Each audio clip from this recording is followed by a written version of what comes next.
रहते हैं, ये एटमॉस्फेयर मिलता है, तब वो जाग जाते हैं। आज 2 चिट्ठी हमारे पास आई कि हमारी बीवी को भी लगाइए इस मार्ग में। अब यहाँ नहीं लाएंगे, लगाइए क्या कोई आसमान में लगाएगा? अरे सत्संग करे, यहाँ सुने समझे तब तो अकल आवे। जादू बनता रहे क्या?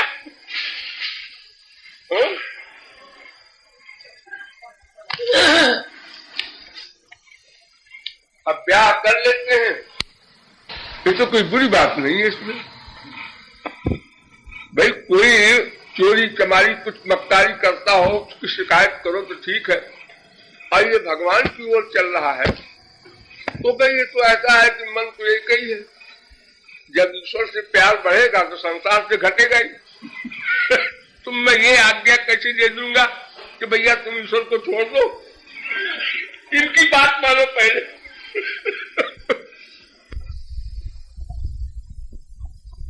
उसको ब्रह्म ज्ञान हो जाता है, तभी अंतःकरण होता है। महाराज जी फिर तो अंतःकरण जब उसका रहता है, अंतःकरण रहने से मतलब नहीं हो, भगवत कृपा अनुग्रहित अंतःकरण हो गया, इसलिए माया की निवृत्ति हो गई। मेन पॉइंट है माया की निवृत्ति। माया की निवृत्ति जो गुणाबरी का माया है वो खतरनाक है। तो जब भगवत कृपा हुई तो गुणाबरी का माया गई। फिर जैसे भक्त लोग महापुरुष लोग जितने हैं वो अंतःकरण रहता है तो उनके ऊपर माया हावी हो सकती है। जी महाराज जी, तो फिर जो भक्तों का अंतःकरण स्वरूप शक्ति से अनुग्रहित होता है, उसमें और ज्ञानी के अंतःकरण में क्या अंतर रह जाता है? उसका अद्वैत का है, अपना वो चाहता है, अपनी अपनी कामना है, बस और कोई अंतर नहीं रहता। उसका भी सब सामान दिव्य हो जाता है, लेकिन वो किसी दूसरे का ध्यान तो करता नहीं। वो तो अपने ही अंतःकरण के ऊपर स्वयं को ब्रह्म की अनुभूति करता है। इसलिए वो अंतःकरण के ऊपर उपाधि रहेगी अंतःकरण की। तो जो वो कहता है हम निरुपाध ब्रह्म का लाभ ले रहे हैं, तो निरुपाध ब्रह्म का लाभ तो अंतःकरण निवृत्ति हो जाने पर होता है, और वो मृत्यु के बाद ही होगा। ब्रह्मज्ञानी कोई आत्मज्ञानी को तो सवाल ही नहीं पैदा होता। क्या मतलब है? तो माया के अंदर में तो महाराज जी दृढ़ नहीं रहता, इसलिए निरुपाधि ब्रह्म का दर्शन कभी नहीं होता किसी ज्ञानी में। नहीं होता का मतलब अपने को ब्रह्मानंद का, अपने को ब्रह्म मान कर अनुभव करता है आत्मा। अंतःकरण नहीं, अंतःकरण तो चाहते नहीं।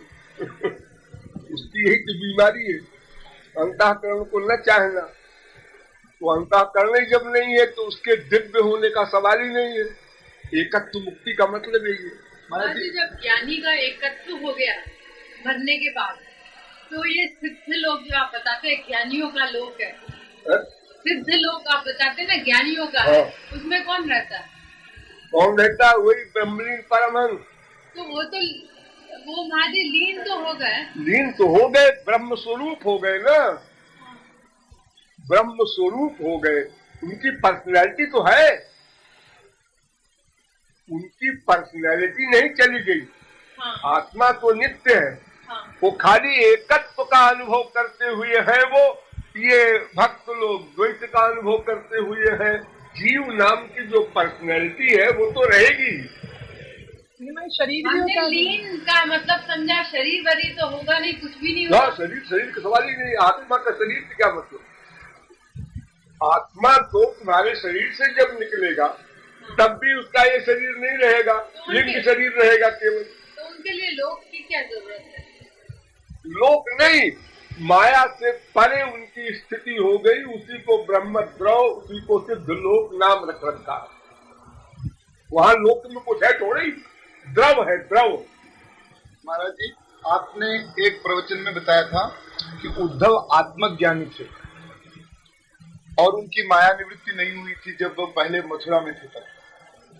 लेकिन हम लोग ब्रह्मानंद से प्रेमानंद के वैलक्षण्य को जब बताते हैं तो उद्धव को परमहंसों की कक्षा में ले जाते हैं। उसके पहले हम बताते हैं कि निर्ग्रंथ होकर के भी, मायातीत होकर के भी, ब्रह्मानंद को पाकर के भी परमहंस लोग प्रेमानंद में बरबस खींचे चले आते हैं। वो जैसे कि शंकर जी के लड़के गणेश जी कहे जाते हैं, शंकर जी के लड़के गणेश जी कहे जाते हैं ना जी, लेकिन वो लड़के वड़के नहीं है, वो तो अनादिकाल के ब्रह्म है गणेश जी। तो उसी प्रकार उद्धव तो पहले से महापुरुष है, लेकिन यहाँ लीला क्षेत्र में वो आत्मज्ञानी की स्थिति में उनको रखा श्री कृष्ण ने जानबूझ के कि आत्मज्ञानी को जब तक गुरु कृपा से ब्रह्म ज्ञान न होगा तब तक वो अधूरा रहेगा। ये संसार को दिखाने के लिए फैक्ट में तो बात यह है कि नो धवोपि मन्यूनो, नो धवो न्योपि मन्यूनः, ये भगवान का वाक्य है। उद्धव मुझसे थोड़ा भी न्यून नहीं है, ओरिजिनल अवस्था ये है। जैसे अर्जुन है, नर नारायण है। अब नर नारायण तो नित्य सिद्ध है, वो तो भगवान का पार्षद है, लेकिन जब लीला क्षेत्र में आया तो अज्ञान की एक्टिंग किया उसने कि वो द्वारिका में इस प्रकार से नाटक हुआ, फिर महाभारत में आके कहता है मैं नहीं लड़ूंगा। ये तो लीला क्षेत्र की लीला है, असली रूप उद्धव का परमहंस का है, लेकिन लीला क्षेत्र में वो आत्मज्ञानी ही थे। ये बता रहे हैं श्री कृष्ण, देखो आत्मज्ञानी है, इनको भी ब्रह्म ज्ञान के लिए गुरु की शरणागति की अपेक्षा है, चाहे प्रेम मार्ग में जाओ चाहे अद्वैत में जाओ। जी एक स्पीच में हम लोग बोलते हैं कि दिव्य भगवान जो है उसका ग्रहण वो चाहे किसी भी रूप में हो तभी होगा जबकि हमारी इंद्रिय मन बुद्धि दिव्य होगी। तो अवतार काल में जब भगवान अवतार लेकर के आते हैं तो उनका शरीर तो वे स्वयं ही है, आनंद कंद है, तो फिर उस समय वो भगवान दिखते कैसे हैं महाराज जी? प्राकृत इंद्रिय मन बुद्धि से, प्राकृत इंद्रिय मन बुद्धि से उस शरीर में जो योगमाया की शक्ति है उसका ये चमत्कार है कि जो व्यक्ति जिस क्लास का है, जिस स्थिति का है, उसको उसी प्रकार का दिखेगा। खाली प्राकृत सबको नहीं दिखता है, इसका अलग अलग दिखता है सबको।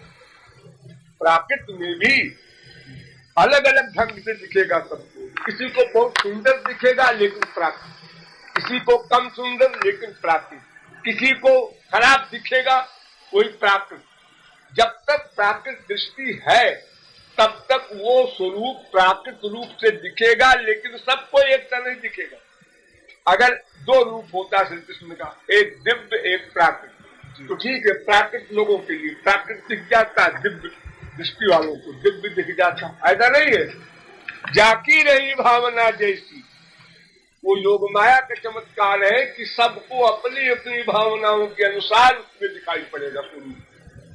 महाराज जी आपने ये भी बताया था एक बात कि नटवर मतलब मनुष्य रूप में भी श्री कृष्ण सर्वव्यापक है, निर्गुण निर्विशेष निराकार रूप में तो है ही है, सगुण साकार में भी सर्वव्यापक है, एकदम साकार होयम। तो महाराज जी वो जो अवतार काल में श्री कृष्ण आते हैं वो दिखाई पड़ जाते हैं, और फिर अभी जो सर्वव्यापक सगुण साकार रूप में श्री कृष्ण है वो दिखाई क्यों नहीं पड़ते? अभी जो सगुण साकार में है वो इस समय निराकार रूप में व्याप्त है। जब वो साकार एक जगह बनते हैं तब भी निराकार रूप में व्याप्त रहते हैं, लेकिन उस निराकार में साकार के सब गुण रहते हैं। जैसे निराकार अकर्ता है, निराकार ब्रह्म में जो जो अव्यक्त शक्ति है ना, तो ये श्री कृष्ण अव्यक्त शक्ति नहीं रहते, सब शक्तियां इनके अंदर रहती हैं सर्वव्यापक होते हुए भी, लेकिन वो सगुण साकार अवतार की तरह सर्वव्यापक नहीं है। वो निर्गुण व्यापक तो कोई इतना बड़ा शरीर नहीं हो जाएगा हर जगह। व्यापक तो जिस वस्तु में व्याप्त होना है उस लेवल पे जाना पड़ेगा ब्रह्म को। एक परमाणु में व्याप्त होना है तो ये 6 फुट के श्री कृष्ण कैसे परमाणु में व्याप्त होंगे? तो वो निराकार रूप से व्याप्त होते हुए भी साकार के समस्त गुण से युक्त है, इसलिए हर जगह वो है। जैसे हमारे अंतःकरण में, अब हमारे अंतःकरण में अंतर्यामी ब्रह्म जो श्री कृष्ण है वो हमारे आइडियाज नोट करते हैं, फल देते हैं, शक्ति देते हैं और भक्त का योग क्षेम बहन करते हैं। तो निराकार ब्रह्म तो ये भी सब नहीं कर सकता। निराकार ब्रह्म तो अव्यक्त शक्ति है। तो निराकार ब्रह्म की स्थिति अलग है, और सगुण साकार ब्रह्म जब निराकार होकर के रहता है तो अपने समस्त गुणों को और शक्तियों को साथ रखता है, ये मतलब है उसका। और ऐसे सर्वव्यापक एक शरीर में सर्वव्यापक कैसे होगा कोई, जब उतना बड़ा शरीर है और व्यापक होना है उसको छोटी छोटी शक्तियों में भी और बड़ी शक्तियों में भी जो व्यापक होगा तो उसके शरीर के अनुसार नहीं होगा, वो तो अपने निराकार रूप से ही होगा। इसीलिए यह आत्मनिष्ठक अंदर भी जब बैठता है वो तो भी वो निराकार रूप में बैठता है, लेकिन शक्तियां सब सगुण साकार की होती है, उसमें ये विशेषता होती है। परमात्मा वाले स्वरूप है, परमात्मा का स्वरूप सब जगह व्यापक मात्र रहता है, वो उसी के लिए आप कह रहे हैं? हाँ, उसी के लिए कह रहे हैं। वो श्री कृष्ण का परमात्मा का ही स्वरूप है। जिस उपासक ने श्री कृष्ण स्वरूप माना उसके लिए वो श्री कृष्ण बन गया, और जिसने उसको परमात्मा रूप में माना परमात्मा बन गया। केवल ब्रह्म ऐसा है तत्व जो कि कुछ कर नहीं सकता है, वो केवल व्यापक भी रहेगा तो भी बर्फ उठा कुछ नहीं हो सकता। तो इसीलिए शंकराचार्य ने भी एडमिट किया है जब साकारो एवं तथैक देशी, एक जगह अवतार काल में बता रहे हैं कि एक जगह दिख रहा है नंद कुमार, तो फिर भी सर्वगता सर्वात्मा आत्मा में व्याप्त है। महाराज जी, आपने होली के प्रवचन में बताया कि महाप्रलय में जब जीव भगवान में लीन होता है कारणार्णव में, तो सूक्ष्म शरीर नहीं रहता और अंतःकरण भी नहीं रहता, स्थूल शरीर भी नहीं रहता, क्योंकि ये माया से बने हुए हैं। क्यों? और माया की गति कारणार्णव में नहीं है, इस कारण से जीव में ये सब चीजें नहीं जाती साथ। तो जब जीव ये तीनों चीजें नहीं रही, जीव के तीनों शरीर नहीं रहे और वो भगवान में लीन हुआ, तो फिर वो विशुद्ध रूप में ही लीन हुआ। नहीं, विशुद्ध रूप में लीन नहीं, अविद्या है वो वासनात्मक शरीर। हाँ, तो महाराज जी, वासनात्मक शरीर भी तो माया से बना हुआ है। हाँ, बिल्कुल बना हुआ। तो माया की गति कारणार्णव में तो है ही नहीं। नहीं, वो जब तक माया के अंदर में है तब तक वो भगवान में माया भी रहेगी और मायाधीन जीव भी रहेगा। ओरिजिनल निरावरण ब्रह्म का अनुभव नहीं कर पाएगा, इसीलिए तो नहीं कर पाता। अगर वो शरीर न हो उसका, ये वासनात्मक, तब तो फिर जैसे समाधि में ब्रह्मानंद का अनुभव करता है ज्ञानी, और सुसुप्ति अवस्था में नहीं कर पाता जी। अब दोनों एक सी अवस्था देखने में है, बहिरंग संसार का विस्मरण हो गया है, लेकिन उसमें आनंद का अनुभव होता है, इसमें केवल दुख निवृत्ति होती है टेम्परेरी।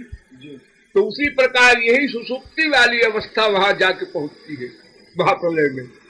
इसलिए परमानंद का अनुभव नहीं कराते भगवान, वरना तो फिर बंधन दोबारा न हो। तो महाराज जी, जो वो भागवत का जो श्लोक है, ऋतेर्थम यत् प्रतीयेत, कि माया तो भगवान के बाहर ही रहेगी, अंदर जा ही नहीं सकती, हावी नहीं होगी, हावी नहीं होगी। और तो भगवान की शक्ति शक्तिमान से बाहर कैसे रहेगी? अरे उसको शक्ति देते हैं, उससे काम करवाते हैं, सृष्टि करवाते हैं, वो कहीं बाहर की है क्या? भाई, मायाम तो प्रकृति विज्ञान माइनम, वो तो माई है, तो माई है तो उसी के पास रहेगी, लेकिन उसमें स्वरूप शक्ति का प्रवेश नहीं होगा। वो जो उसके अंदर में रहेगा उसमें भी स्वरूप शक्ति का प्रवेश नहीं होगा। इसलिए जीव शक्ति भगवान में रहती है, उसी जीव शक्ति विशिष्ट ब्रह्म का अंश है जीव, लेकिन स्वरूप शक्ति का प्रवेश जीव शक्ति में नहीं होता। जैसे निराकार ब्रह्म में शक्तियों का प्राकट्य नहीं होता, ऐसे ही जीव में वो जीव शक्ति रहेगी, स्वरूप शक्ति का प्रवेश नहीं होगा। तो स्वरूप शक्ति का प्रवेश न होना बस यही है धामना स्वेन सदा निरस्त कुहकम। और माया शक्ति भगवान में तो रहेगी और कहाँ जाएगी? तो महाराज जी, वो जो हम बोलते हैं कि माया की परिभाषा में आपने व्याख्या की थी कि जो जिसकी गति भगवान के एरिया से बाहर ही हो, तो उसका आशय क्या? प्रभाव।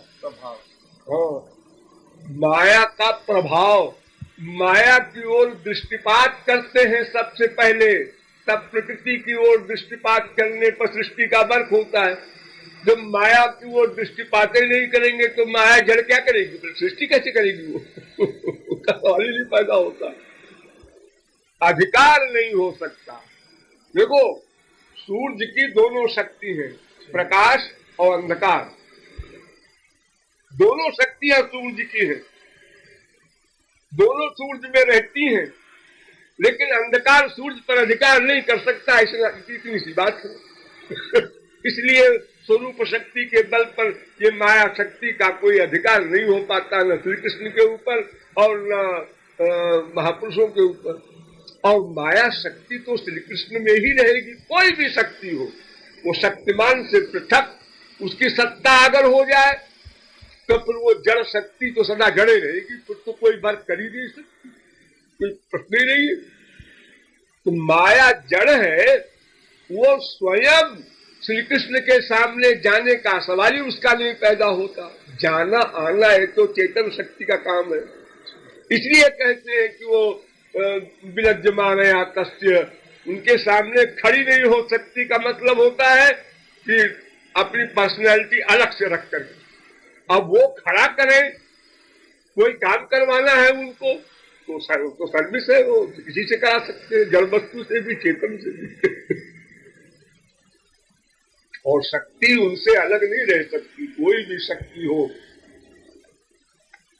उनसे पृथक शक्ति का कोई अस्तित्व ही नहीं रहता। इसीलिए बताया जाता है जैसे अग्नि में दाहकत्व प्रकाशकत्व शक्ति है, तो अब दाहकत्व शक्ति जो है वो जलाती है और प्रकाशकत्व शक्ति जलाती नहीं है, सब प्रकाश में बैठे रहते हैं। अब दोनों शक्तियां हैं, दोनों अग्नि में है और विरोधी शक्तियां हैं। तो उसी प्रकार विरोधी शक्ति भगवान में स्वरूप शक्ति और माया शक्ति है, लेकिन वो माया शक्ति जड़ है। जब तक भगवान उसको शक्ति न देंगे अपनी, तो कुछ करने का सवाल ही नहीं पैदा हो, वो निश्चल पड़ी रहेगी।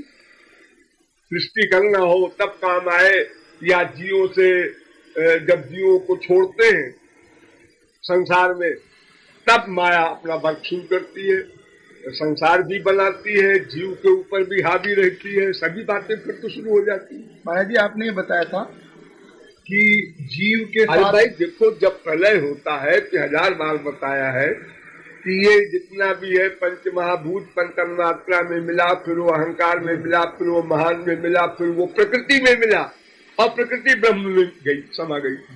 वही तो माया है। भगवान में नहीं जाएगी तो कहाँ रहेगी बेचारी।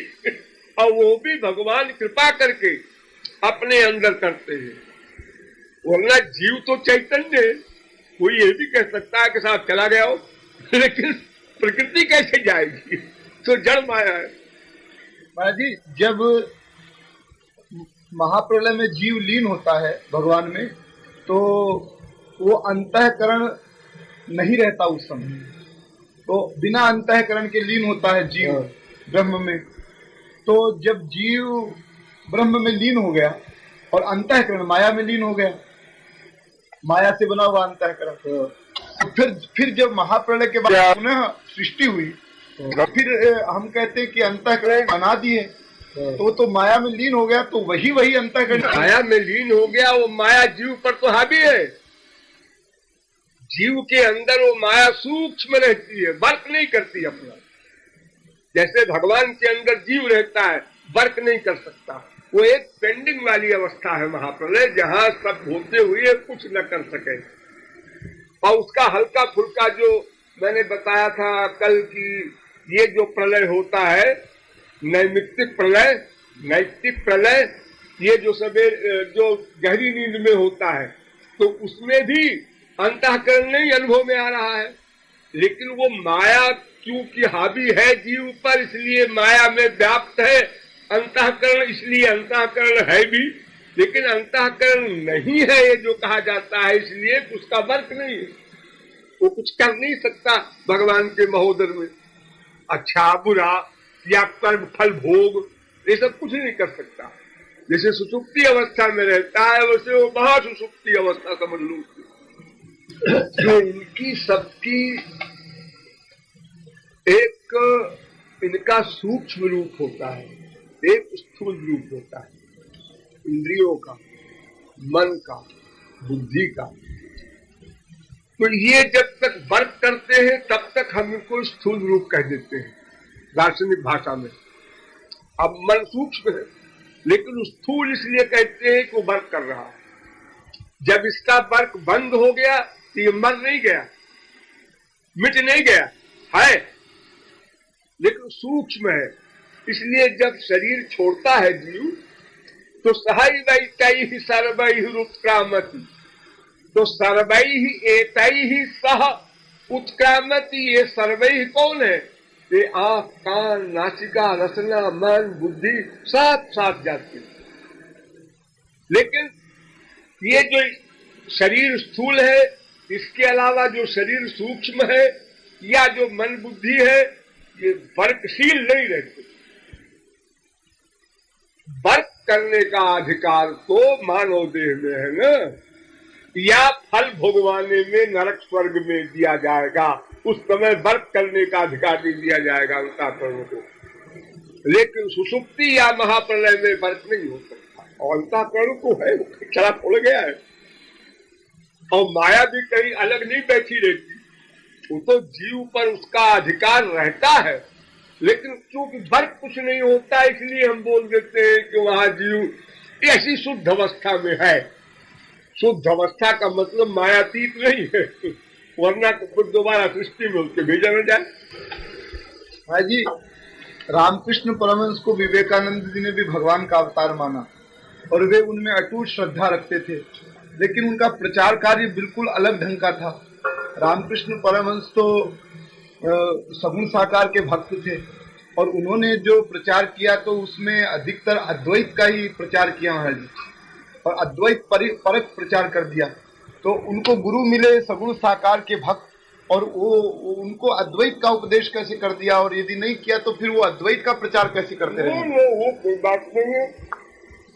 कोई भी साकार ब्रह्म का उपासक निराकार ब्रह्म का प्रचार भी कर सकता है, प्रचारक भी बना सकता है, लेकिन निराकार ब्रह्म वाला साकार ब्रह्म का रस नहीं पा सकता और न उसको शक्ति दे सकता है किसी को कि तुम प्रचार करो। साकार वाला दे सकता है, निराकार वाला नहीं दे सकता। जी, लेकिन साकार ही श्रेष्ठ है, तो फिर उन्होंने उनको निराकार ब्रह्म का प्रचार करने का। देखो ये समय, परिस्थिति, देश काल सबको देख करके अब उनको प्रचार कराना था अमेरिका में, और सगुण साकार के विषय में उन लोगों की आस्था नहीं है। उनका बॉस जो है या खुला जो है वो निराकार है, तो उन्हीं के पक्ष का सिद्धांत बना करके अब उनको लाना है हिंदू धर्म में। तो इसलिए वहां भेजने की दृष्टांत वो कर दिया। और इंडिया में भी अगर वो करते हैं प्रचार तो शंकराचार्य ने जैसे किया, अब प्रचार तो किया शंकराचार्य ने, भाष्य भी लिखे अद्वैत के, लेकिन स्वयं श्री कृष्ण भक्ति कर रहे हैं। क्यों किया वो? उसका कारण था उस समय, वो समय ऐसा था कि बौद्ध धर्म को समाप्त करना था। जो वेद को नहीं मानते थे वो लोग, तो उनको फिर वेद में आस्था कराने के लिए इन्होंने ऐसा प्रचार किया। तो ये तो जैसे स्वयं बुद्ध ने वेद के विरुद्ध प्रचार किया, तो वहां क्यों का सवाल नहीं आता। उस समय क्या आवश्यकता थी ऐसा करने की, किसको मोहित करना था? पुराणों में एक कथा है कि स्वयं भगवान ने कहा शंकर जी से कि तुम वाम पंथ के सिद्धांत चलाओ, और तंत्र बने तमाम, बुक्स बनी थी। तो उसमें वैष्णव बनने का सवाल नहीं है, उनका सिद्धांत अघोर पंथ है, अलग है, विपरीत है। और जिस पर्पस से वो करते हैं उस समय वो पर्पस रहता है, सदा नहीं रहता। जिस स्थिति में, जिस समय में, जिस देश में जो चीज आवश्यक है, तो असुरों को मोहित करने के लिए कभी कर्मकांड का स्वरूप बिगड़ गया था। तो महात्मा बुद्ध ने कहा कि ये यज्ञादिक में तुम लोग जो पशु हत्या करते हो, ये करते हो, तो ये सब वेद सब बेकार है। अब जब वेद बेकार है यज्ञ बंद हो गए, यज्ञ बंद हो गए तो हत्याएं बंद हो गई। अब उनका अपना एक पर फसल हो गया। अब उसके बाद चिंता हुई भगवान को, ये तो एक काम तो बन गया, एक बिगड़ गया, वेद में अश्रद्धा हो गई लोगों को। तो शंकराचार्य है, उन्होंने अपना अद्वैत का हिसाब बैठा करके वैसा कर दिया। तो ये सब परिस्थितियों से होता है। निराकार ब्रह्म का प्रचार साकार भक्त भी कर सकता है और अधिकारी भेद से करता भी है। और ये मतलब नहीं है कि रामकृष्ण परमहंस ने कहा तुम सगुण साकार भक्ति न करो। भक्ति तो करते ही रहे होंगे सगुण साकार की, प्रचार करना अलग बात, भाष्य लिखना अलग बात। सबसे बड़े एग्जाम्पल है शंकराचार्य। शंकराचार्य शाक्त भी थे, शैव भी थे, वैष्णव भी थे, अद्वैती भी थे, शक्ति के भी उपासक। मैं जी यहाँ एक ऐसा प्रश्न आता है कि जैसे देश काल परिस्थिति के अनुसार शंकराचार्य जी ने अद्वैत का प्रचार किया, तो उस जमाने में उनके जो अनुगत रहे होंगे तो उनको भाष्यों के द्वारा या जिस प्रकार से भी उन्होंने समझाया अद्वैत को सिद्ध किया और वो भी अद्वैत के उपासक बन गए। तो कुछ लोग ऐसा प्रश्न करते हैं या हमारे अंतःकरण में भी कभी पैदा होता है कि जैसे इस समय देश काल परिस्थिति के अनुसार आप भक्ति को ही श्रेष्ठ सर्व सिद्ध कर रहे हैं और आपके सिद्धांत के अनुसार सब समझ में आता है कि भक्ति श्रेष्ठ है, लेकिन ज्ञान का जो सब्जेक्ट है वो हम लोग कुछ भी नहीं जानते, जो आपने बताया उतना ही जानते हैं। तो ये प्रश्न आ जाता है कि कहीं ऐसा तो नहीं कि देश काल परिस्थिति के अनुसार ही भक्ति को श्रेष्ठ सिद्ध करके भक्ति का प्रचार किया जा रहा है और अद्वैत ब्रह्म उससे भी कुछ अधिक होता है? नहीं, अद्वैत ब्रह्म का अधिक होने का सवाल नहीं है, अधिकारित्व का सवाल है। किस समय देश में किस चीज की आवश्यकता है। अब अद्वैत के प्रचार को अगर प्रचारक बना दिया जाए तो कोई कठिन काम थोड़े है, साल भर में वो भी तैयार हो जाए, तुम लोगों का भी। लेकिन सवाल ये है कि जब पहला अध्याय शुरू करोगे, अधिकारी इसका ये होता है जी, ये सम दमाद का पहले प्रबंध करो, बस तब वही बैठ जाएंगे और वही खाली बोला करेंगे। ये जो तो अद्वैत का जो खंडन है उस पक्ष का आपने हमको ज्ञान करवा दिया। अद्वैत का खंडन नहीं है, वो उस तत्व का खंडन। निराकार ब्रह्म गलत है ये नहीं है, दोनों रूप ब्रह्म के हैं, ये तो चैलेंज से हम कहते ही हैं, लेकिन उसका अधिकारी हर एक नहीं है। एक बात। दूसरी बात कि कुछ बातें शंकराचार्य जी ने वेद विरुद्ध कही है,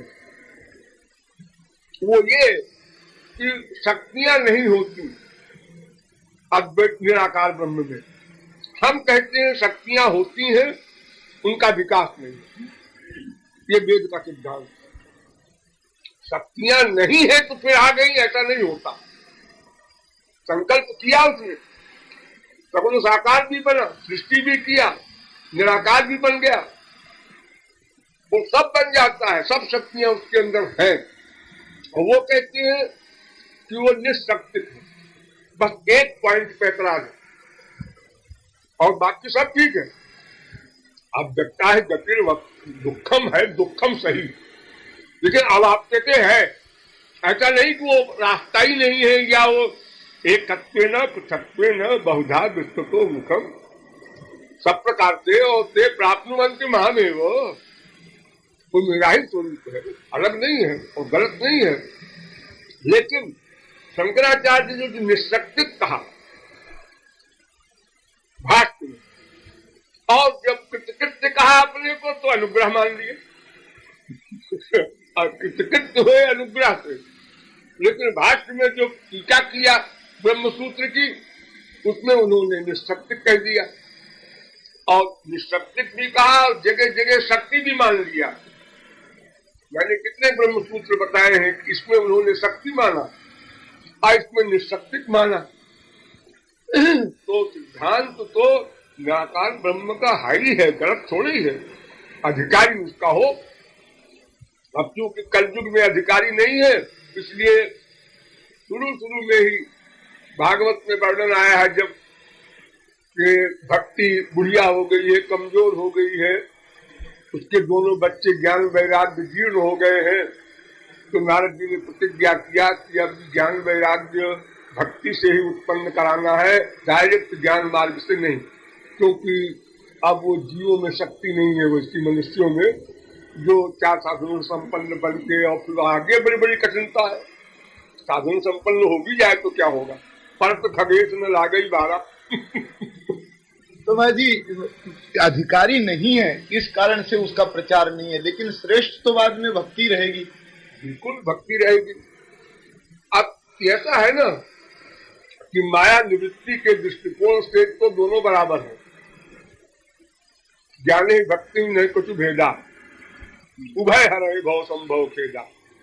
माया निवृत्ति तो दोनों की होगी, लेकिन एक स्वरूपानंद का अनुभव करेगा आत्मा, एक प्रेमानंद का अनुभव करेगा। तो माया निवृत्ति तो हो ही गई दोनों की, उसमें उस दृष्टि से तो बराबर हो गए, दोनों कृतार्थ हो गए। अरे कृतार्थ तो आर्थ भी हो जाता है, जब तक ज्ञानी क्यों नहीं होगा। जी जब भक्ति ही श्रेष्ठ है तो और कालों में जितने महापुरुष हुए भी हैं, सतयुग में हो, त्रेता में हो, और यही सबसे सरल और सुगम मार्ग भी है, तो उस कठिन मार्ग का प्रचार करने से लाभ क्या? नहीं, संस्कार जीवों के अलग अलग होते हैं। जिसने पूर्व जन्म में किसी भी कारण से ज्ञान मार्ग में अभ्यास कर लिया, अद्वैत में रुचि हो गई उसकी, अब वो क्या करेगा बेचारा?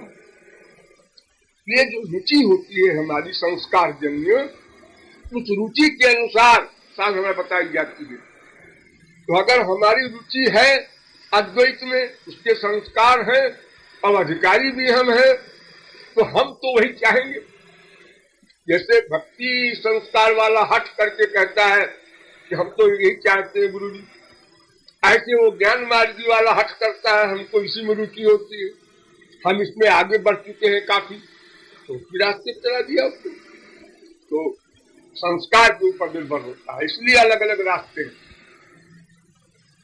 माइक जो हम लोग ये कहते हैं कि ज्ञान मार्ग के अधिकारी 5 अरब में 5 भी नहीं होंगे, तो है वास्तव में अधिकारी चलने की? और ये तो सब इंक्वायरी करना पड़ेगा, 5 अरब आदमियों को पूछना पड़ेगा, समझना पड़ेगा। लेकिन अब तो हम आइडिया से बता रहे हैं कि भाई इतना बड़ा अधिकारित्व तो आम लोगों में तो होता नहीं। ऐसा ना कि कलयुग में भक्ति के सिवा कोई मान नहीं, खाली नहीं धर्म न भक्ति। हाँ बिल्कुल बिल्कुल। लेकिन कोई योग भ्रष्ट होगा अगर, तो असंभव हो रही। मान लो शंकराचार्य आ गए, कोई योग भ्रष्ट संस्कारी आ गया इस प्रकार से, या भगवान को ही आवश्यकता हो गई कि तुम निराकार ब्रह्म का प्रचार कर दो। ये सब इतनी बारीक बातें हैं जिसमें कॉमन सेंस नहीं काम कर सकती मनुष्य। उनका विश्व है, वो किस समय क्या चाहते हैं ये उन पर डिपेंड करता है। लेकिन वो सिद्ध महापुरुष ही आएंगे। अधिकारी की ओर से कोई व्यक्ति कहे कि हम इस कलयुग में इस बिगड़े हुए मन और बिगड़े हुए जलवायु में और हम अष्टांग योग और ये सब चीजें कर लेंगे, तो ये असंभव है। इसलिए रसको ने लिख दिया, कल नहीं धर्म न भक्ति विवेक। भाई जी रामायण में वो लक्ष्मण जी जो कहते हैं भगवान राम से कि गुरु पितु मातु न जानो काऊ, तो गुरु शब्द कैसे आया? भाई जी गुरु को तो मानना ही पड़ेगा, ये तो फिर गुरु की गुरुजन शब्द है वहां पर। गुरुजन कहते हैं जितने हमारे पूज्य हैं, इसलिए गीता में भी कहा गया है ये हमारे गुरुजन लोग हैं, इनको कैसे मारें। गुरु शब्द का अर्थ होता है बड़ा, और गुरु शब्द का अर्थ होता है महापुरुष। तो यहाँ गुरु शब्द का जो अर्थ किया है वो गुरु जो हमारी उम्र में और हमारे सिद्धांत से बड़े माने जाते हैं वेदों में, मातृ देवो भव पितृ देवो भव, उन लोगों को कहा। जी आपने बताया कि द्वापर युग में स्वयं भगवान का अवतार हुआ, इसी द्वापर में स्वयं भगवान श्री कृष्ण का अवतार हुआ, तो वो 64 गुण वाले हैं और बाकी सब 60 गुण वाले, और 64 गुण में आपने 4 गुण बताए, वो प्रेम, लीला, मुरली और तो क्या बाकी द्वापर में जब श्री कृष्ण आएंगे तो उनकी प्रेम माधुरी, लीला माधुरी और ये मुरली नहीं होगी? नहीं होगी, लेकिन ये इन चारों का जो रस है वो नहीं दिया जाएगा। मुरली तो रहेगी, मुरली तो उनका श्रृंगार है। तो रस नहीं दिया जाएगा मतलब? ये रस जो इस समय दिया गया, मुरली में कोई मुरली नाम की चीज नहीं है। वो मुरली द्वारा जो ब्रज रस डाल रहे हैं जीवों में, जो प्रक्षेप कर रहे हैं उसका, वो निक्षेपण जो है जिस लिमिट के रस का होगा, एक मुरली 1000 प्रकार के रस का निक्षेप करती है, जिस समय जिसकी आवश्यकता हो। तो युगावतार होगा प्रेम और लीला में भी ऐसे। हाँ, युगावतार में रूप नहीं होगा क्या? अरे सबसे पहले तो मुरली को छोड़ो, मुरली न भी हाथ में ले, रूप तो रहेगा। महाविष्णु का रूप नहीं है, लेकिन वो रस नहीं देंगे जो रस इस अवतार में दिया है। तो रस की दृष्टि से वो भेजे, वो अनुभव नहीं कराएंगे उस रस का। हाँ, उस रस का अनुभव नहीं करा सकते हैं। वो तो गोलोक वाले श्री कृष्ण की उपासना करनी होगी, वही स्वयं भगवान की, तब वो रस मिलेगा। और अवतार काल में जो भगवान आए हैं, ये स्वयं भगवान नहीं है, इसलिए इनके द्वारा वो महारास का रस नहीं मिल सकता। इससे कच्छपावतार से नहीं मिलता, नृसिंहावतार से नहीं मिलता, रामावतार तक से नहीं मिला। उन्होंने भी कहा कृष्णावतार में आना।